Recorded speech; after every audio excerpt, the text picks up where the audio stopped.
Buenos días muchachos. Vamos a tener nuestra clase de literatura. Por favor, vamos a prepararnos para ello. Y hoy vamos a aprender acerca de la literatura desarrollada ya en la República del Perú. Como nosotros hemos estado viendo la literatura peruana todo este año, estamos ya en esta etapa porque en la clase anterior vimos la literatura de la emancipación. ¿Sí? Vimos allí a algunos autores que en ese breve tiempo del proceso emancipatorio de nuestro país, ¿sí?, tuvieron una vida literaria, ¿no? Creo que vimos a Mariano Melgar, si no mal me equivoco, ¿sí? Y vimos ahí esa poesía tan hermosa y la desaparición de este joven a tan corta edad. Como la historia nos cuenta, la independencia del Perú llegó en 1821. Después de eso, el Perú ha vivido pues, tiempos democráticos. Obviamente, con la llegada de la independencia, hubieron cambios sociales, hubieron cambios económicos, y eso generó que el Perú y los escritores y los peruanos comunes y corrientes también cambiaran sus gustos. Entonces es allí que van a empezar el Perú va a ser influenciado por literatura europea, pero también va a tener partes donde va a tratar de dar lugar a la literatura propia con las características, con la idiosincrasia del peruano. Más adelante vamos a ver, por ejemplo, el indigenismo, una corriente literaria netamente peruana, donde va a darse lugar a hablar del hombre andino, del hombre de la sierra, con sus costumbres, con sus vicios, ¿sí? Hoy vamos a ver entonces la literatura republicana en los siglos XIX y XX.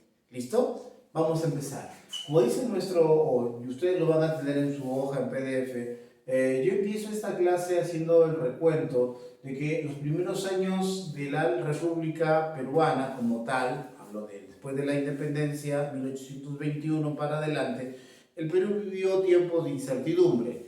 Don José de San Martín entró muy tranquilamente a Lima y jura la independencia, pero por muchos meses dejó sin ningún reparo, sin ningún enfrentamiento a las tropas realistas que estaban al sur del país. Esto va a provocar, entre otras cosas, miedo. Después va a llegar Simón Bolívar, se va a dar la batalla de Junín, batalla de Ayacucho, y el Perú va a estar libre de toda presencia española políticamente hablando. ¿Sí? Y esos años serán años movidos, en la literatura también. Por eso es que la literatura de esta época va a ser una literatura que va a buscar tener características propias. Recuerden, hasta esa época y también después de esta época, la literatura del común peruano y de los escritores de la época es una literatura influenciada por una influencia que viene desde Europa, ¿no? De España, y de España hacia el Perú. Aún hasta después de la independencia, por el tema del idioma, siempre nosotros fuimos influenciados por España en la literatura, y esto en esta época también tuvieron sus momentos de influencia. Pero como el Perú está en la cúspide de la nacionalidad con la independencia, la literatura también va a tratar de verse de esa manera, una literatura propia, autóctona del Perú, que va a dar lugar al costumbrismo, que es la clase de hoy. El costumbrismo, como el indigenismo y otras más corrientes, pues son producto de la convivencia y de las costumbres peruanas. ¿Qué es el costumbrismo? El costumbrismo es la primera corriente literaria ya como el Perú como república, y como vamos a ver, pues es una de las primeras manifestaciones literarias de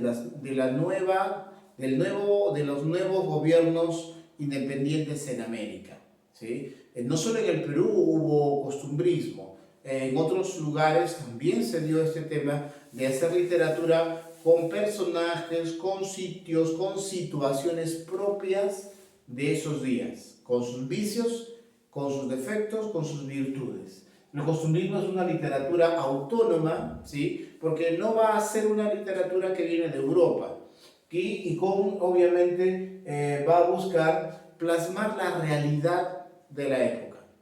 ¿Qué es el costumbrismo? El costumbrismo es una literatura que busca contar la realidad de los días que se estaban viviendo, las costumbres de las personas.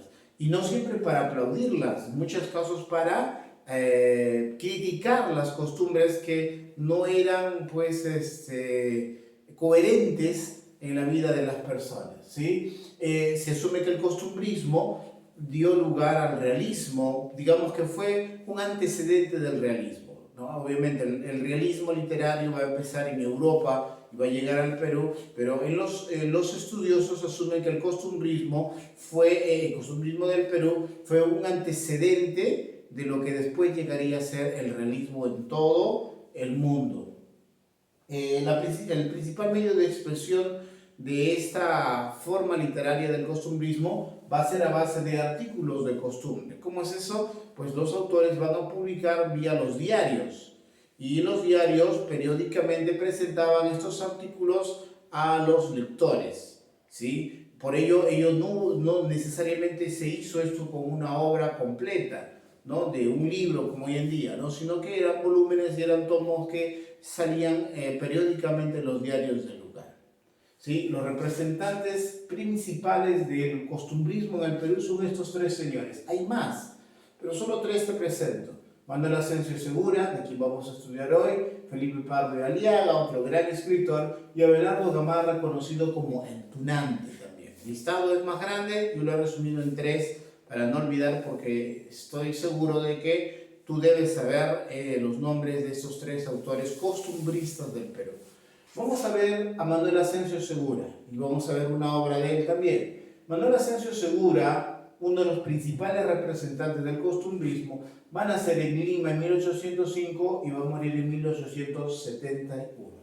Hijo de españoles, nació en el Perú como uno de los tantos criollos, ¿ya? Y va a manifestar un gran talento para la escritura, para la literatura, y se va a ahondar en el teatro.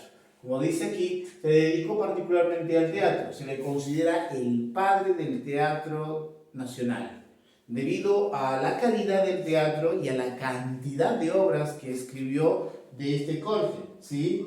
Por ello dice, pero también escribió artículos de costumbres y composiciones satíricas, sí. Como vamos a ver aquí, él no solo escribió teatro, la mayoría de sus obras son obras teatrales, pero también escribió otras donde criticaba las costumbres exageradas de la época.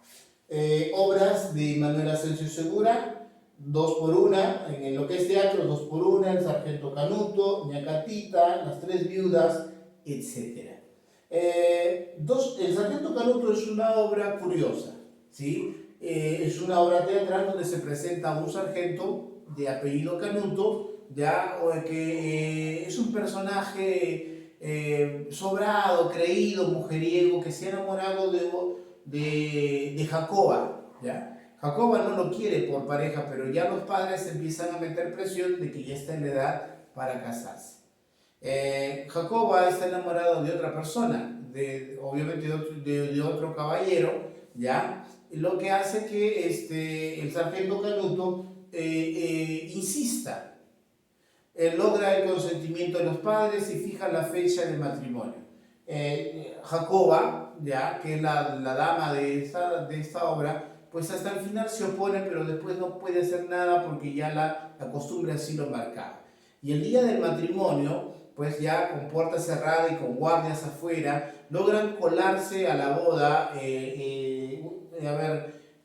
el amor en secreto de Jacoba, ¿ya?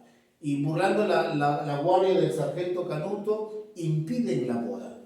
Al final, el sargento Canuto, entre vergüenza y todo, sale huyendo de la boda, y el papá de Jacoba decide pues dejar a su hija que se case con quien él quiere, y a su otra hija también con quien ella quiere. Al final, esta obra muestra cómo las costumbres de matrimonio de la época eran abusivas, no dejando que las chicas, las solteras, las novias eligieran con quién se iban a casar.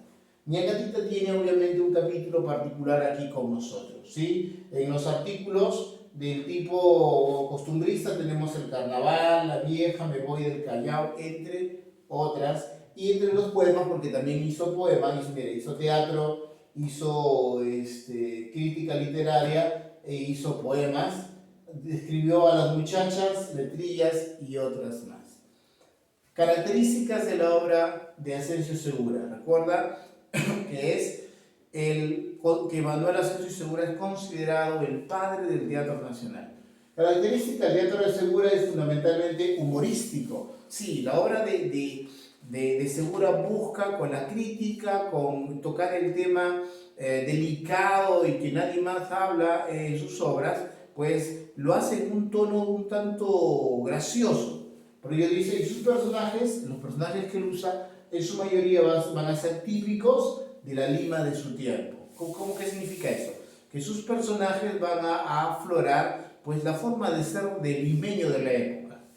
La estructura de sus artículos de costumbre es bastante esquemático, tiene siempre una forma establecida, predecible mejor dicho, pero aún a que es predecible, la estructura de sus obras tiene una calidad hermosa para la época. Bien, vamos a ver un poco de la grandeza de este hombre, Manuel Asensio Segura, autor de Ñacatita. Ñacatita bien viene a ser una obra curiosa que nos hace recordar a una obra de la literatura española del año pasado, La Celestina. ¿Te recuerdas de La Celestina? La Celestina, aquella dama que tenía la labor por algunos pesos y centavos de unir parejas y separar otras, ¿sí? Y que buscaba unir parejas, obviamente, para mejorar su calidad de vida. Bien, La Celestina es a España como Ñacatita es a Perú. Vamos a ver a una mujer con la ambición y el deseo de querer entrometerse en las relaciones y unir parejas también. Tengo aquí, a ver, hagamos el análisis literario. Autor, obviamente Manuel Asensio Segura de Ñacatita. Género, dramático teatral. Especie, es una comedia costumbrista, ¿ya? Y los personajes son los siguientes, ¿sí? Julieta, que es la hija de don Jesús y doña Rufina. Don Alejo, distinguido caballero que pretende casarse con Julieta, ¿ya? Ñacatita, que es la vieja intrigosa y entrometida, que hace intrigas, que junta parejas. Doña Rufina es la madre de la joven de Julieta. Manuel es el enamorado galán de Julieta, ya, a ocultas. Y don Juan, que es un viejo amigo de la familia. A ver, ya, muchos nombres. ¿Y por qué? ¿Qué pasó? A ver, la obra empieza con los planes o la conversación que tiene don Alejo. No, perdón, el papá de Julieta, ya, y doña Rufina, ya, quienes están preocupados porque Julieta, su hija, ya está en edad de casarse y no tiene con quién. Por ello, don Juan se llama, acá no lo he notado, acá don Juan, no, acá lo he notado, ahora te digo quién es. El papá y la mamá de Julieta deciden entonces planear la boda de Julieta. Julieta dice no querer casarse, aunque Julieta tiene un amor en secreto, ¿ya? Doña Julieta entonces escucha a sus padres hacer planes de matrimonio y no sabe con quién. Todavía no tienen quién con quién porque después va a aparecer un galán que es don Alejo. Alejo es un tipo que pretende la mano y obviamente casarse con Julieta, pero es un tipo de aquellos que es muy hablador y cae pesado porque es muy ególatra, habla mucho de sí mismo, ¿ya? El papá de Julieta pues empieza a tomarlo en serio, aunque Julieta no lo tolera, lo detesta. Y a la vez también está la presencia de Manuel. Manuel es un joven que ha sido ayudado por el papá de Julieta cuando estaba en la ruina y es alguien muy cercano a la familia, pero no es familia. Y en secreto ha llevado el amor con Julieta, pero él no tiene en la vida nada. Es pobre, muy pobre, es casi como un sirviente en la familia, pero ama a Julieta y Julieta lo ama. Cuando las cosas empiezan a ponerse más complicadas es donde aparece Ñacatita. Ñacatita es una dama que por dinero y por metiche decide unir parejas. Y es allí donde Ñacatita decide darle una mano a don Alejo, ¿ya? y le dice que ella se va a encargar de convencer a Julieta para que lo acepte de buena gana. Y Ñacatita pues una y otra vez se entromete en esta relación, hablando siempre muy bien de don Alejo y Julieta se da cuenta, ¿sí?, de las intenciones de esta, que es casi una anciana ya, pero que es muy astuta para ganar su dinero. Manuel y Julieta deciden huir de la casa porque ven que es casi insostenible la boda entre Julieta y Alejo, don Alejo, así se le llama en la obra. Pero cuando ya estaban por escaparse, se iban a fugar Julieta y Manuel, son descubiertos por la mamá primero de Julieta y después por el papá. El papá de Julieta, decepcionado de Manuel, a quien había ayudado en sus momentos difíciles, lo bota de la casa y toma definitivamente allí la decisión de que Julieta, su hija, debe casarse con Alejo porque Julieta le ha jugado mal, ha querido huir de la casa y se realiza la boda. Y el día de la boda, ya en la ceremonia, pues está Julieta no muy contenta, está Alejo feliz, está doña Rufina, que aparece en la obra como una mujer interesada, ya que ha oído hablar que Alejo tiene mucho dinero, ya esa es la volada que ellos tienen de Alejo, ¿sí? Y en plena, cuando ya está por empezar la boda, llega don Juan. Don Juan es un amigo de la familia que estaba de viaje y llega y encuentra a Alejo y le dice: oh Alejo, qué bueno que te encuentro, porque justo ir a buscarte. Vengo del Cusco y he traído una carta que te manda tu esposa. Obviamente todos los que estaban allí escuchan eso y Alejo, al verse descubierto porque estaba casado, ya estaba casado y quería volverse a casar sin haberse divorciado, pues es descubierto y huye del matrimonio porque los padres de Julieta no quieren saber nada de él, ¿ya? Entonces, al final, doña Rufina, ¿ya?, y su esposo deciden darle una oportunidad a Manuel, que aún ama a Julieta, y le dan el permiso para que se casen. Y doña Rufina, que también había estado en pleitos con el esposo, se amista y la obra acaba en que todas las parejitas quedan bien, ¿no? Obviamente Alejo no, porque se fue. ¿Y qué fue de Ñacatita? Pues la Ñacatita, que se movía a cualquier bando, ayudaba aquí, ayudaba allá, porque en un rato ayudó a Alejo, pero después se pasó al bando de don Manuel para ayudarlo, pero cuando es descubierta, la botan de la casa, y cuando todos se enteran de que don Alejo era un hombre mujeriego, Ñacatita es totalmente expulsada de esa familia y le dicen que nunca más vuelva allí porque con sus intrigas casi perjudica a Julieta. Bien, este es el resumen de la obra, yo te lo voy a dar por escrito con más detalles de lo que yo te estoy contando, pero la obra de Ñacatita es representación del costumbrismo peruano. Recuérdate, Ñacatita, Manuel Asensio Segura, el costumbrismo, literatura de la República. Chicos, cuídense, hasta aquí quedo yo hoy y que tengan un bonito día y una bonita semana. Sí, Dios los bendiga.